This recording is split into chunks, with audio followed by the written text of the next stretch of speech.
नमस्कार दोस्तों, आज के इस धमाकेदार करंट अफेयर्स सेशन में आप सबका स्वागत है।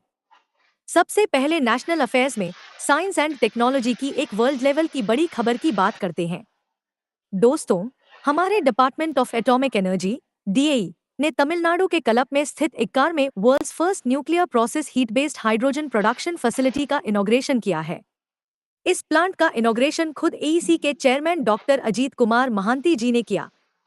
अब अगर इसके टेक्नोलॉजी ब्रेक थ्रू की बात करें दोस्तों, तो यह दुनिया का पहला ऐसा प्लांट है जो फास्ट ब्रीडर टेस्ट रिएक्टर एफबीटीआर से निकलने वाली हीट गर्मी का इस्तेमाल करके हाइड्रोजन बनाएगा। इसमें copper chlorine CuCl thermochemical cycle तकनीक का यूज किया जा रहा है। इसका सबसे बड़ा फायदा यह है कि यह पूरी तरह से कार्बन फ्री हाइड्रोजन प्रोडक्शन करेगा, यानी बिना किसी प्रदूषण के क्लीन एनर्जी पैदा होगी। इसे बाक और इक्का ने पूरी तरह स्वदेशी इंडाइजिनसली तरीके से डेवलप किया है, जो भारत के ग्रीन एनर्जी मिशन के लिए एक ऐतिहासिक माइलस्टोन है। दोस्तों, बिजनेस और इकोनॉमी के सेगमेंट में एक बहुत बड़ी इन्वेस्टमेंट न्यूज आई है। ई कॉमर्स और टेक दिग्गज अमेजॉन भारत में साल 2030 तक $48 बिलियन करीब 4 लाख करोड़ रुपए का भारी भरकम इन्वेस्टमेंट करने जा रही है। यह बड़ा फैसला अमेजन के सीईओ एंडी जस्सी और हमारे पीएम नरेंद्र मोदी जी की नई दिल्ली में हुई मीटिंग के बाद सामने आया है। अगर हम इस इन्वेस्टमेंट के कोर सेक्टर्स की बात करें, तो इसमें से $13 बिलियन का इस्तेमाल सिर्फ और सिर्फ एआई एंड क्लाउड इंफ्रास्ट्रक्चर को बढ़ाने के लिए किया जाएगा। इसके तहत मुंबई और हैदराबाद में अमेजॉन वेब सर्विसेज AWS के बड़े डेटा सेंटर्स का विस्तार होगा। इसके अलावा कंपनी 2026 में ही 20 से ज्यादा बड़े फुलफिलमेंट सेंटर्स और 100 से ज्यादा लास्ट माइल डिलीवरी स्टेशंस खोलेगी। इनका टारगेट 2030 तक भारत से $80 बिलियन का ई कॉमर्स एक्सपोर्ट बढ़ाना और करीब 40 लाख सरकारी स्कूल के बच्चों को एआई की एजुकेशन देना है। दोस्तों, हेल्थ और सस्टेनेबल टेक्नोलॉजी को लेकर देश में एक और अनोखा सेंटर खुला है। हर्बालाइफ इंडिया और आईआईटी मद्रास ने मिलकर चेन्नई में इंडियाज एक सेंटर ऑफ एक्सीलेंस कोई on plant self fermentation technology launch किया है। इस इवेंट में सीएसआईआर की महानिदेशक डॉक्टर एन कलेसेल्वी जी भी मौजूद थी। अब अगर इसकी इंटीग्रेटेड टेक्नोलॉजी की बात करें दोस्तों, तो यह सेंटर हमारे देश में हर्बल प्रोडक्ट्स और दवाइयों के लिए नेशनल हब का काम करेगा। अभी तक हमें आयुर्वेद या हर्बल सप्लीमेंट्स के लिए पेड़ों और पौधों को काटना पड़ता था, लेकिन इस प्लांट सेल्फ फर्मेंटेशन टेक्नोलॉजी की मदद से लैबोरेटरी के अंदर ही बायोरिएक्टर्स का यूज करके हर्बल बायोमास और जरूरी केमिकल्स फाइटोकेमिकल्स उगाए जा सकेंगे। यह तकनीक लैब के आविष्कारों को सीधे इंडस्ट्री और वेलनेस प्रोडक्ट्स से जोड़ेगी, जिससे जंगलों को नुकसान पहुंचाए बिना दवाइयां बन सकेंगी। शिक्षा जगत यानी एजुकेशन सेक्टर से हमारे देश के लिए एक बहुत ही गर्व की बात है। दोस्तों, आईआईटी बॉम्बे अब 7 समंदर पार अमेरिका जा रहा है। आईआईटी बॉम्बे और state university of New York Soni ने न्यूयॉर्क में एक लोआई साइन किया है। इसके की हाइलाइट्स की बात करें तो आईआईटी बॉम्बे अमेरिका के न्यूयॉर्क लॉन्ग आइलैंड में अपना पहला ओवरसीज सब कैंपस खोलने जा रहा है, जिसका पहला एकेडमिक सेशन साल 2027 में शुरू हो जाएगा। दोस्तों, यह हमारे नेशनल एजुकेशन पॉलिसी NEP 2020 के विजन को दिखाता है, जिसका मकसद भारतीय शिक्षा का दुनिया भर में विस्तार करना है। इस कैंपस में मुख्य रूप से इंजीनियरिंग, एआई और इमर्जिंग टेक्नोलॉजीज पर जॉइंट रिसर्च होगी और फैकल्टी एक्सचेंज प्रोग्राम्स चलाए जाएंगे। भारत यूएस के रिश्तों में यह एक ऐतिहासिक एजुकेशनल पार्टनरशिप है। इंटरनेशनल रैंकिंग्स और यूनिवर्सिटी इंडेक्स की बात करें दोस्तों, तो यहां से सीधे आपके एग्जाम्स में सवाल पूछा जाएगा। टाइम्स हायर एजुकेशन ने अपनी सस्टेनेबिलिटी इम्पैक्ट रेटिंग्स 2026 का 8वां एडिशन जारी किया है। यह दुनिया की इकलौती ऐसी रैंकिंग है जो यह मापती है कि कौन सी यूनिवर्सिटी यूनाइटेड नेशंस के सस्टेनेबल डेवलपमेंट गोल्स SDGs को पूरा करने में सबसे आगे है। दोस्तों, अगर हम इसके ग्लोबल फाइंडिंग्स की बात करें तो ओवल रैंकिंग में ब्रिटेन की यूनिवर्सिटी ऑफ मैनचेस्टर नंबर 1 पर है। लेकिन भारत के लिए सबसे बड़ी गर्व की बात यह है कि हमारे देश की Manipal Academy of Higher Education University को SDG 5 यानी जेंडर इक्वालिटी, लैंगिक समानता के मामले में पूरी दुनिया में पहली रैंक मिली है। वीमेन एम्पावरमेंट और सस्टेनेबिलिटी को बढ़ावा देने में भारतीय संस्थानों का यह प्रदर्शन सच में लाजवाब है। इस लिस्ट में माली और नाइजर जैसे देशों ने भी पहली बार डेब्यू किया है। बैंकिंग और फाइनेंस के एस्पिरेंट्स अपनी नोटबुक में डबल स्टार मार्क कर लें। आरबीआई का एक बहुत बड़ा बैंकिंग रिफॉर्म आया है। आरबीआई ने बड़े एनबीएफसीज जैसे फाइनेंस कंपनियां की निगरानी के लिए अपने नियमों में बड़ा बदलाव किया है। दोस्तों, आरबीआई के स्केल बेस्ड रेगुलेशन के तहत एनबीएफसी को अलग अलग लेयर्स, बेस, मिडिल, अपर, टॉप में बांटा जाता है। पहले अपर लेयर को चुनने के लिए बहुत सारे पैरामीटर्स देखे जाते थे, लेकिन अब आरबीआई ने सीधे कह दिया है कि जिस भी एनबीएफसी का एसेट साइज ₹1 लाख करोड़ या उससे ज्यादा होगा, वह ऑटोमेटिकली अपर लेयर एनबीएफसी में शामिल हो जाएगी। इसके अलावा एक और बड़ा बदलाव यह हुआ है कि अब गवर्नमेंट ओन्ड एनबीएफसीज, सरकारी एनबीएफसी भी इस अपर लेयर का हिस्सा बन सकती हैं, जिन्हें पहले सिर्फ बेस या मिडिल लेयर में रखा जाता था। इस पूरे थ्रेशोल्ड का रिव्यू अब हर 3 साल में किया जाएगा। दोस्तों, हमारे नॉर्थ ईस्ट रीजन के विकास के लिए इंटरनेशनल बैंकिंग सेक्टर से एक बहुत अच्छी खबर है। एशियन डेवलपमेंट बैंक एडीबी ने भारत के उत्तर पूर्वी राज्यों में बांस उद्योग यानी बैम्बू इंडस्ट्री को बढ़ावा देने के लिए $42.2 मिलियन, करीब 350 करोड़ रुपए का लोन मंजूर किया है। अगर हम इसके फाइनेंसिंग स्ट्रक्चर की बात करें तो यह पैसा भारत सरकार के नेशनल बैम्बू मिशन (NBM) के साथ मिलकर खर्च किया जाएगा। इसके तहत असम, मणिपुर, मेघालय, मिजोरम, नागालैंड और त्रिपुरा में छोटे छोटे कम्युनिटी प्रोजेक्ट्स चलाए जाएंगे। दोस्तों, इस प्रोजेक्ट का सबसे खूबसूरत हिस्सा विमेन एम्पावरमेंट है। इसके नियमों में यह साफ कहा गया है कि इन 6 राज्यों में कम से कम एक महिला लीडी विमेन लिड मैन्युफैक्चरिंग फैसिलिटी जरूर खोली जाएगी, जिससे वहां की महिलाओं को रोजगार के बेहतरीन मौके मिलेंगे। बांस को हरा सोना, ग्रीन गोल्ड कहा जाता है और यह लोन नॉर्थ ईस्ट की इकोनॉमी को एक नई उड़ान देगा।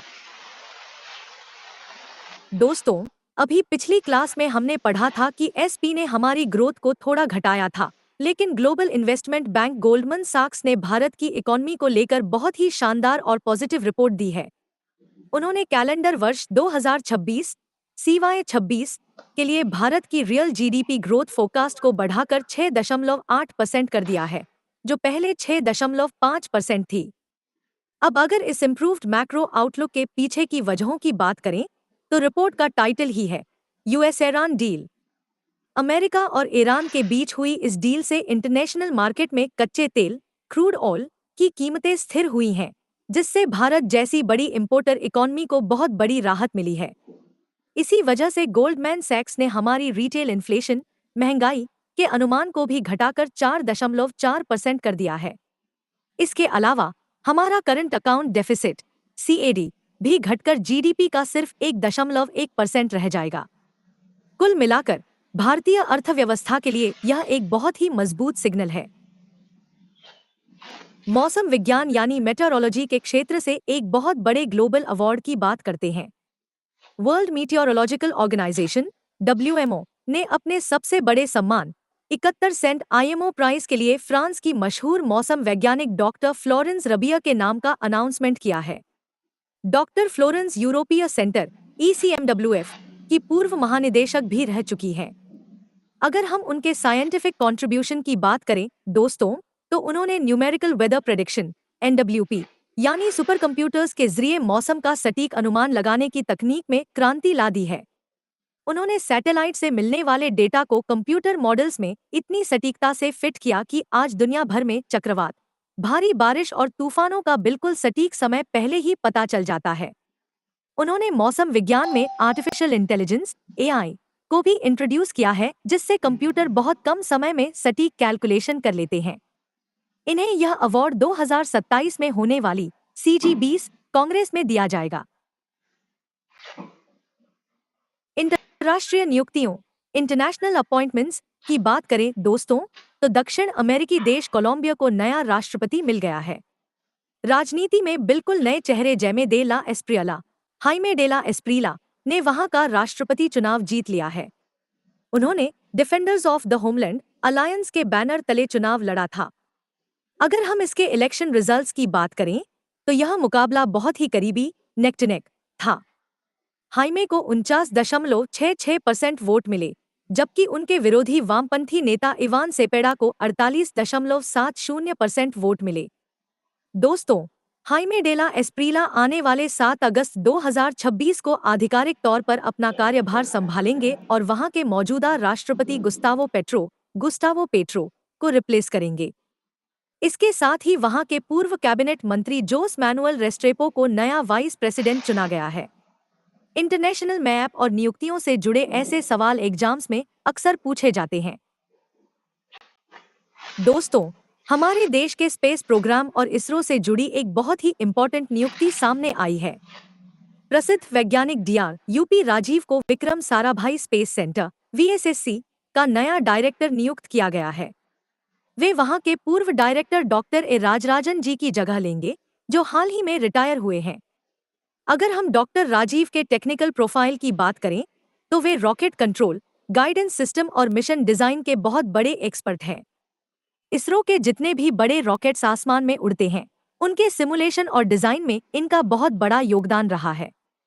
दोस्तों, स्टैटिक जीके के लिए याद रखना, VSSC का पुराना नाम Thumba equatorial rocket launching station TRLS था, जिसे 1963 में बनाया गया था और इसका हेडक्वार्टर तिरुवनंतपुरम, केरल में है।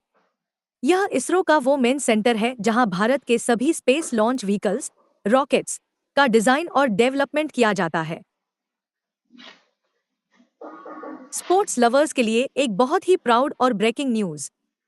जर्मनी के सुहल शहर में आयोजित ISSF जूनियर वर्ल्ड चैंपियनशिप 2026 में हमारे भारतीय युवा निशानेबाजों ने इतिहास रचते हुए पूरी दुनिया में मेडल टैली में टॉप रैंक किया है। दोस्तों, अगर हम इसके मेडल टैली की बात करें तो भारत ने कुल 25 मेडल जीते हैं, जिसमें 7 गोल्ड, 8 सिल्वर और 10 ब्रॉन्ज शामिल हैं।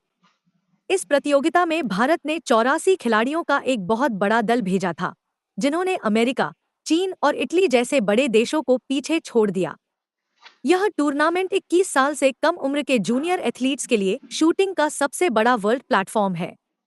हमारे इन यंग शूटर्स की कामयाबी यह दिखाती है कि आने वाले ओलंपिक्स में भारत का शूटिंग में जलवा बरकरार रहने वाला है। कमेंट्स में खिलाड़ियों के लिए जय हिंद जरूर लिखें। सिनेमा और आर्ट जगत से एक बेहद दुखद खबर है। तमिल सिनेमा के दिग्गज फिल्ममेकर, एक्टर और स्क्रीन राइटर के भाग्यराज का 73 वर्ष की उम्र में चेन्नई में निधन हो गया है। दोस्तों, अगर हम उनके सिनेमैटिक जर्नी की बात करें तो उन्हें भारतीय सिनेमा का स्क्रीन प्ले किंग कहा जाता था। वो उन गिने-चुने फिल्ममेकर्स में से थे जो अपनी फिल्मों की कहानी, स्क्रीन प्ले, डायलॉग्स, डायरेक्शन और लीड एक्टिंग, ये पांचों काम अकेले खुद करते थे। उन्होंने अपने 50 साल के करियर में 25 से ज्यादा फिल्में डायरेक्ट की और 75 से ज्यादा फिल्मों में एक्टिंग की। उनकी लिखी कहानियों और स्क्रीन प्ले का क्रेज ऐसा था कि उनकी फिल्मों को बाद में हिंदी और तेलुगु में रीमेक किया जाता था। उन्होंने 1977 की मशहूर फिल्म 16 वैथिनीले से अपने करियर की शुरुआत की थी। उनका जाना फिल्म इंडस्ट्री के लिए एक अपूरणीय क्षति है। बुक्स और ऑथर्स सेगमेंट से एक बहुत ही इंस्पायरिंग किताब लॉन्च हुई है। दोस्तों, हमारे वायुसेना प्रमुख air chief marshal Amarpreet Singh ji ने दिल्ली में भारतीय अंतरिक्ष यात्री ग्रुप कैप्टन शुभांशु शुक्ला की मेमोयर आत्मकथा रिलीज की है। इस बुक का नाम है the second orbit, belief of a man, dreams of 1.4 billion hearts. अगर हम इस किताब के कोर ऑब्जेक्टिव की बात करें तो यह शुभांशु शुक्ला जी के एक फाइटर पायलट से लेकर एक्सियोम 4 मिशन के तहत अंतरिक्ष स्टेशन ISS जाने तक के सफर की पूरी कहानी बयां करती है। दोस्तों, Shubhanshu Shukla international space station ISS जाने वाले पहले भारतीय बने हैं। देश के लिए उनके इसी ऐतिहासिक योगदान की वजह से उन्हें गणतंत्र दिवस 2026 पर भारत के सबसे बड़े peace time gallantry award Ashok चक्र से भी सम्मानित किया गया था।